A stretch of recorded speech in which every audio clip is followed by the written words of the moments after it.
الحمد لله وكفى وسلام على عباده الذين اصطفى. الحمد لله قال في كتابه العزيز: وجعلنا من الماء كل شيء حي. والصلاة والسلام على الذي قال: أفضل صدقة سقي الماء.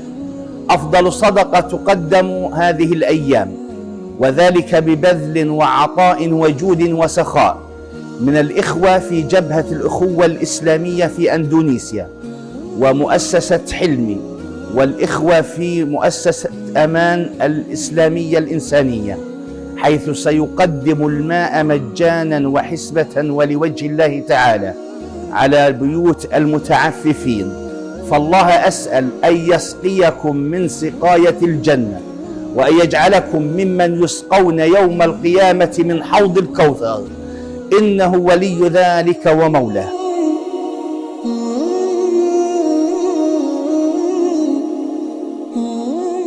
باسمي وباسم إخواني في جمعية سلام للإغاثة والتنمية نتقدم بجزيل الشكر والعرفان بالجميل إلى الإخوة الأحباب الشعب الأندونيسي، وخاصة في أتشا وفي مؤسسة جبهة الأخوة الإسلامية ومؤسسة حلمي، هؤلاء الذين يقدمون الدعم لصالح الشعب الفلسطيني.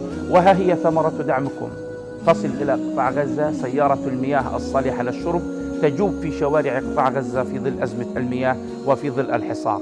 جزاكم الله خير على ما تقدمون من دعم للمشاريع والإسناد لصالح الشعب الفلسطيني في ظل هذا الحصار المفروض منذ 15 عاما. جزاكم الله خير، تقبل الله منكم صالح الأعمال.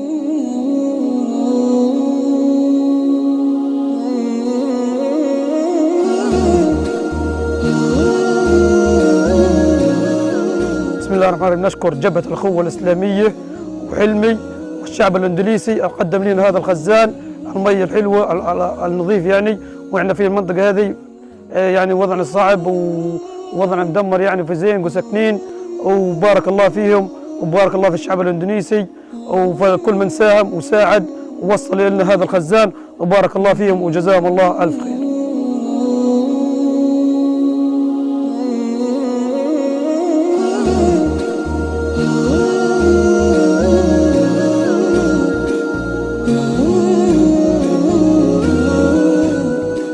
نشكر إخواننا في إندونيسيا وفي أتشا على جلب هذه المياه المفلترة لهؤلاء الأطفال وهذه الأسرة صاحبة الاحتياجات الحاجة الخاصة، ونسأل الله أنه يوجه لهم الخير ويسقيهم من نهر الكوثر كما سقوا هؤلاء الأطفال وهؤلاء الجيال.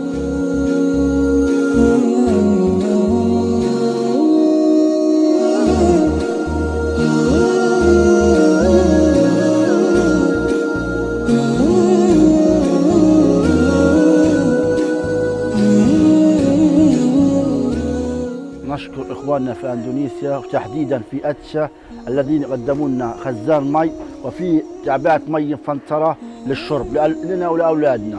بسم الله الرحمن الرحيم. نشكر جبهة الأخوة الإسلامية على وحلمي والشعب الإندونيسي على المي اللي قدموها لنا هذه، اللي احنا مش لاقين مي عادية، والمي كليتها ملوثة عنا، ونشكرهم ونقول إن شاء الله هذا في ميزان حسناتكم.